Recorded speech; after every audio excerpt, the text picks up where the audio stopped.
Assalamualaikum warahmatullahi wabarakatuh. Salam sejahtera buat kita semua.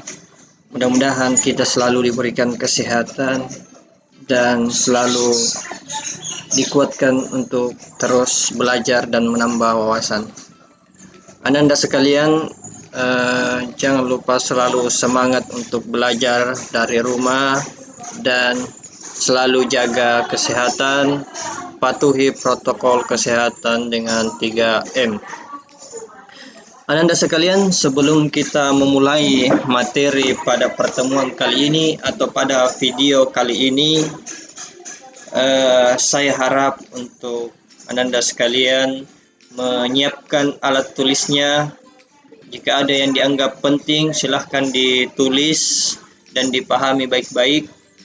Dan jika ada yang kurang dipahami, Ananda sekalian boleh bertanya kepada saya setelah menonton video ini atau bertanya kepada guru bahasa Indonesia yang ada di sekolah Ananda masing-masing. Sebelum saya mulai materi, saya akan bertanya terlebih dahulu tentang debat. Ada yang pernah melakukan debat di sini? Ya, mungkin saja sebagian orang sudah pernah melakukan debat. Debat antara teman, antara sahabat, bahkan antara keluarga, orang tua. Biasanya kita debat dalam satu hal yang menurut kita, pendirian kita itu adalah kebenaran dan berbeda dengan menurut pendapat orang lain. Maka akan terjadi yang namanya debat. Di sini pada materi bahasa Indonesia khususnya kelas 10 di bab 6 kita akan mempelajari cara berdebat dengan indah. Tentu saja sebelum masuk materi, saya akan bertanya, apa itu debat? Ada yang tahu? Ya, di sini saya tampilkan debat adalah salah satu penyampaian pendapat berdasarkan mosi. Ini menurut saya. Anda juga bisa memiliki pendapat masing-masing. Tergantung, setiap orang pasti memiliki pendapat mengenai debat. Jadi pendapat saya, debat itu adalah menyampaikan pendapat berdasarkan mosi. Mosi artinya berdasarkan masalah. Jadi debat itu adalah latihan menyampaikan pendapat. Kita lanjut di pembahasan selanjutnya. Tujuan debat. Jadi di sini tujuan secara umum kita mempelajari materi debat adalah ada beberapa tujuan yang harus kita pahami, dan itulah yang akan kita dapatkan jika sering melaksanakan atau melakukan debat. Tujuan yang pertama yaitu melatih percaya diri. Jadi dalam debat maka kita akan dilatih untuk meningkatkan percaya diri. Seperti apa? Karena debat itu adalah kegiatan yang dilakukan oleh satu orang dengan orang lain. Jadi akan menambah percaya diri, akan menguatkan percaya diri tampil di depan umum atau tampil dengan orang lain. Kemudian tujuan yang kedua adalah menambah wawasan. Tentunya dalam debat itu wawasan atau pengetahuan atau ilmu kita akan bertambah. Mengapa? Karena selain pendapat kita, maka akan ada pendapat dari lawan debat kita. Pendapat dari lawan debat kita lah yang akan kita pahami, yang akan memunculkan wawasan atau ilmu baru. Jadi saya berikan contoh, misalnya salah satu contoh yang bisa diperdebatkan misalnya plastik. Plastik adalah bahan yang berguna masyarakat. Kalau menurut saya, ia sangat berguna. Ada lawan debat kita mengatakan plastik itu menjadi sampah yang paling susah susah didaur ulang oleh seseorang. Akhirnya sampah plastik ini menjadi sampah yang paling tidak bagus untuk masyarakat. Itu akan menjadi dua pendapat yang berbeda. Maka pendapat saya tentang plastik akan menjadi ilmu bagi lawan daripada debat saya, dan pendapat teman saya mengenai sampah plastik akan menjadi ilmu bagi saya. Jadi saling bertukar pengetahuan, jadi akan menambah wawasan dan ilmu pengetahuan. Kemudian tujuan yang ketiga, melatih berpikir kritis. Ya, jadi melatih berpikir kritis. Dengan adanya debat ini, maka cara berpikir kita lebih cepat, lebih kritis, lebih rajin menggali ilmu-ilmu tentang suatu masalah. Jadi seseorang kalau sudah kritis berpikir, maka itu akan lebih mudah mengeluarkan suatu pendapat. Selanjutnya yang keempat, tujuan daripada debat ini adalah membantu menjadi orang yang responsif. Jadi kita peka, artinya melatih berpikir kita lebih cepat dari yang biasanya. Jika ada suatu masalah, kita bisa lebih cepat menyelesaikan dari orang-orang yang jarang melakukan debat. Jadi mencari jalan keluar yang lebih cepat, responsif. Kemudian terakhir daripada tujuan debat adalah memperluas sudut pandang. Ini hampir sama dengan menambah wawasan, jadi memperluas sudut pandang. Artinya jika kita sering melaksanakan debat, maka wawasan dan pengetahuan kita lebih luas. Lanjut ke materi berikutnya, yaitu unsur-unsur debat atau hal-hal yang ada dalam debat. Unsur-unsur debat yang pertama adalah mosi. Ada yang tahu apa itu mosi? Ya, mosi adalah suatu permasalahan yang akan diperdebatkan. Jadi mosi di sini adalah masalah yang akan nantinya diperdebatkan. Misalnya masalah apa yang ada di masyarakat. Misalnya penggunaan bahasa Inggris lebih penting daripada bahasa Indonesia. Ini suatu masalah yang harus kita perdebatkan, karena kita sebagai orang Indonesia ya tentunya menjunjung tinggi bahasa persatuan. Sebagai rasa nasionalisme kita ya harus menjunjung tinggi bahasa persatuan. Tapi di sisi lain bahasa Inggris itu juga sangat penting. Makanya ini yang bisa kita perdebatkan, yang mana yang lebih penting antara bahasa Inggris dengan bahasa Indonesia. Ini namanya mosi, masalah yang akan diperdebatkan. Masalah apa lagi selain ini? Ada banyak masalah yang bisa kita perdebatkan di lingkungan masyarakat. Kemudian setelah ada masalah yang akan diperdebatkan, setelah ada mosi, ada unsur yang kedua, tim afirmasi. Apa itu tim afirmasi? Ya, jadi tim afirmasi di sini adalah tim yang setuju. Jadi diingat nantinya, tim afirmasi di sini adalah tim yang setuju terhadap masalah yang akan diungkapkan atau masalah yang akan diperdebatkan. Atau tim afirmasi ini adalah tim yang setuju dengan mosi. Misalnya, bahasa Inggris adalah bahasa yang sangat penting untuk pelajar Indonesia. Maka afirmasi ini adalah tim yang setuju bahwa bahasa Inggris itu penting untuk pelajar Indonesia. Jadi dia tim setuju. Kemudian ada tim oposisi. Tentunya kalau ada afirmasi ya pasti ada oposisi. Apakah kalian pernah mendengar apa itu oposisi? Biasanya di dalam pemerintahan ada yang pro atau ada yang oposisi terhadap pemerintah. Itu adalah tim yang pro atau tidak setuju dengan ketentuan yang telah ditetapkan. Misalnya kita menetapkan mosinya. Jadi nanti sebelum berdebat kita akan menentukan mosinya terlebih dahulu. Lalu ada tim afirmasi, tim yang setuju, lalu ada tim oposisi. Tim oposisi ini adalah tim yang tidak setuju dengan emosi. Misalnya tadi bahasa Inggris adalah bahasa yang sangat penting dipelajari di sekolah atau bagi pelajar. Dia tidak setuju, tim oposisi ini tidak setuju. Dia mengatakan saya tidak setuju bahwa bahasa Inggris itu penting. Lebih penting bahasa kita sendiri, bahasa Indonesia. Nah, itulah yang dinamakan tim oposisi, tim yang tidak setuju. Jadi nanti akan ada banyak masalah-masalah yang akan bisa diperdebatkan nantinya. Kemudian tim netral. Ya, jadi ada tim netral. Apa itu tim netral?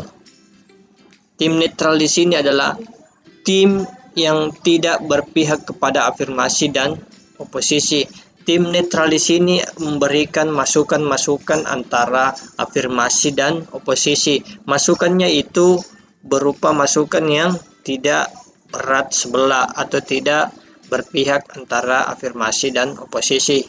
Jadi netral ini ketika afirmasi dan oposisi berdebat, tim netral bisa mengangkat tangan, bisa mengeluarkan pendapatnya. Misalnya masalah bahasa, bahasa Inggris dan bahasa Indonesia, kedua-duanya sangat penting kita pelajari, di mana bahasa Inggris penting dipelajari untuk perkembangan zaman.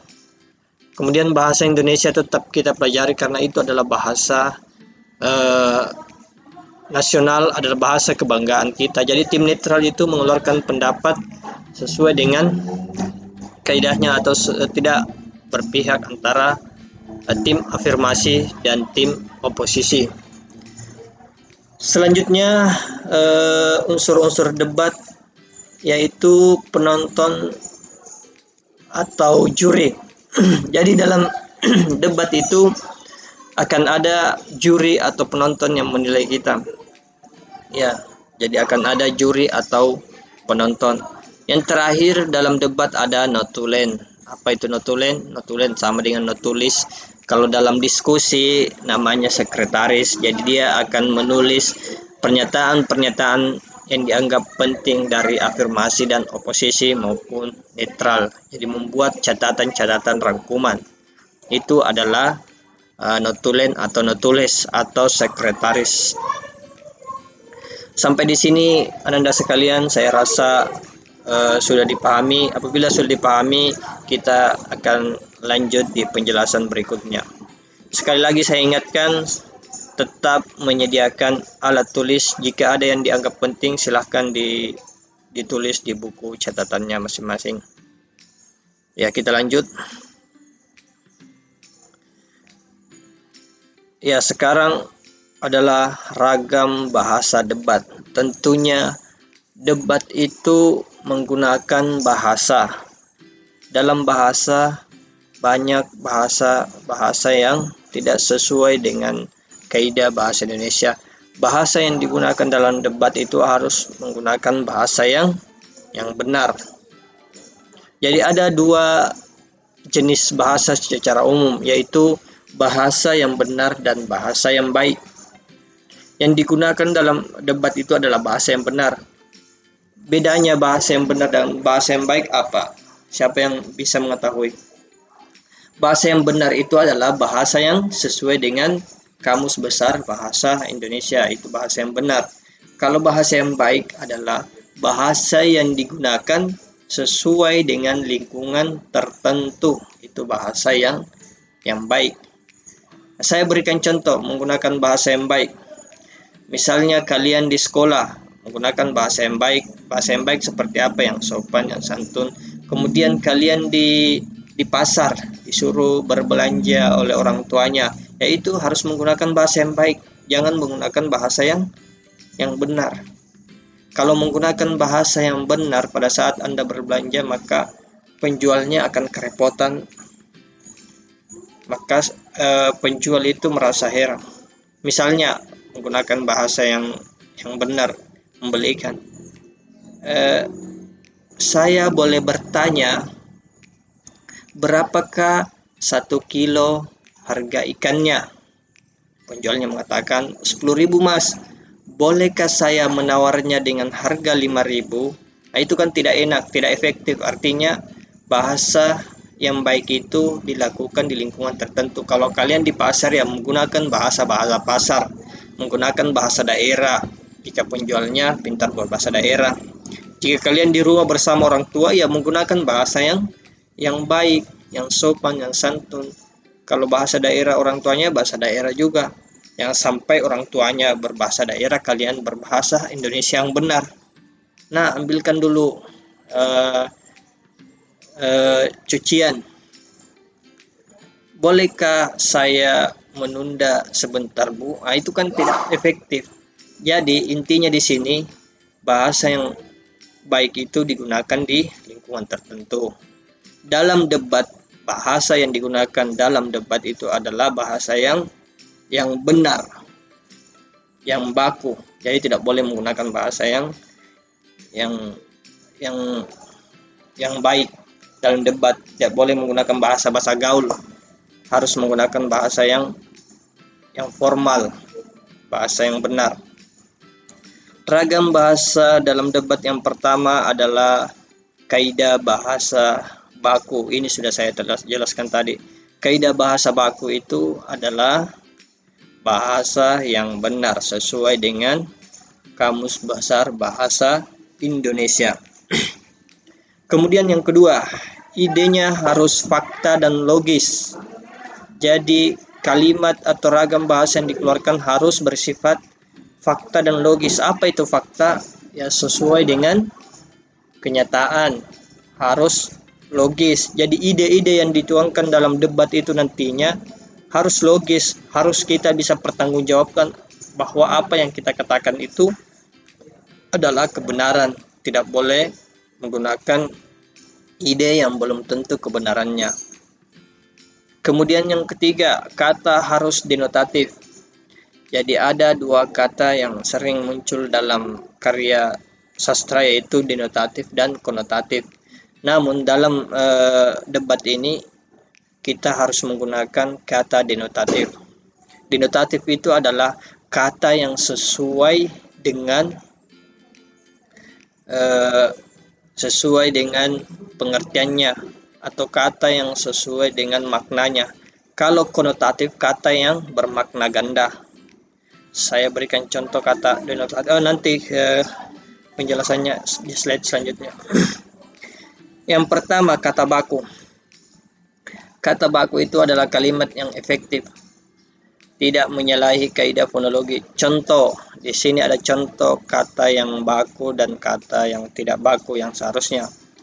Misalnya kalian menggunakan kata puskesmas. Kata puskesmas itu harus sesuai dengan bahasa Indonesia, sesuai dengan bahasa baku dalam debat.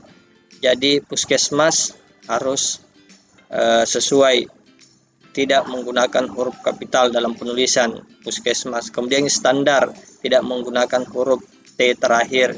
Ini dalam penulisan. Kemudian dalam kalimat ya banyak bahasa yang gaul, kemudian dituangkan dalam debat, itu tidak boleh. Harus menggunakan bahasa yang baku atau kalimat efektif. Kedua, kalimatnya harus logis. Ya, jadi ide kalimatnya harus logis. Contoh yang tidak logis di sini, misalnya ini hanya salah satu contoh kecil. Pencuri berhasil ditangkap polisi. Apanya yang salah di sini? Pencuri berhasil ditangkap polisi. Ini tidak logis. Kenapa dikatakan tidak logis? Karena ada kata berhasil. Pencuri yang berhasil itu berarti tidak ditangkap oleh polisi. Jadi hati-hati dalam mengungkap suatu kalimat atau menulis suatu kalimat. Pencuri berhasil ditangkap polisi. Kalau pencuri berhasil berarti tidak tertangkap. Jadi di sini ada kesalahan kalimat. Seharusnya polisi yang berhasil. Jadi polisi berhasil menangkap pencuri. Nah, ini adalah salah satu contoh kalimat yang tidak logis. Kemudian kalimat atau kata denotatif terakhir yang saya ingin jelaskan tadi. Denotatif dan konotatif. Kata denotatif atau kata yang memiliki makna sebenarnya. Contohnya, saya berikan contoh kata panas. Jadi di garis bawahi kata panas. Andi panas melihat mereka berdua. Makna kata panas sebenarnya adalah keadaan suhu di atas 30 derajat. Kalau di sini contohnya Andi panas melihat mereka berdua, itu adalah kata konotatif, bukan makna panas sebenarnya. Jadi makna yang harus ada dalam debat itu adalah kata panas yang sebenarnya itu adalah yang benar hari ini cuaca begitu panas. Itu yang sebenarnya kata panas itu digunakan, cuaca hari ini sangat panas, berarti berkaitan dengan suhu. Kalau tadi contoh pertama Andi panas melihat mereka berdua, itu tidak boleh dalam debat karena itu makna konotatif, makna sastranya. Yang pertama maknanya itu adalah emosi. Nah, itu tidak boleh. Satu lagi misalnya kanan. Andi adalah tangan kanan kepala sekolah di sekolah kami. Nah, itu tangan kanan itu tidak boleh digunakan dalam debat karena kanan tadi bukan makna sebenarnya. Kalau Andi adalah tangan kanan kepala sekolah, artinya itu bukan bermakna sebenarnya. Di situ makna Andi tangan kanan berarti tangan kanan itu orang kepercayaan. Yang harus digunakan dalam debat itu adalah tangan kanan Andi misalnya patah, itu yang makna sebenarnya. Misalnya satu lagi kata hitam. SMA Negeri 3 Berau pada hari Senin menggunakan jas hitam. Itu adalah makna yang harus digunakan dalam debat, makna hitam sebenarnya.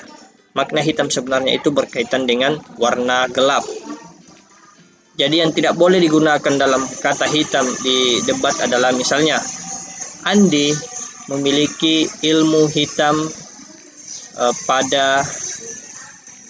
Andi memiliki ilmu hitam sejak naik ke kelas 12. Itu tidak boleh digunakan kata hitam karena bukan bermakna warna, tapi bermakna pengetahuan. Ilmu hitam itu adalah ilmu yang tidak sesuai dengan ajaran agama. Itu adalah makna denotatif dan konotatif. Sekian dan terima kasih penjelasan saya mengenai debat. Jika ada yang mau ditanyakan, silahkan hubungi saya setelah menonton video ini atau bahasa Indonesia. Terima kasih atas perhatian Ananda sekalian. Mudah-mudahan kita selalu diberikan kesehatan dan tetap di rumah. Patuhi protokol kesehatan. Jika keluar rumah jangan lupa pakai masker, rajin mencuci tangan, kemudian jaga jarak. Yang mudah-mudahan kita akan dipertemukan tatap muka langsung di kelas tidak lama lagi. Ya, kita berdoa mudah-mudahan COVID ini segera berlalu. Saya akhiri. Assalamualaikum warahmatullahi wabarakatuh. Salam sejahtera buat kita semua. Mudah-mudahan kita selalu diberikan kesehatan.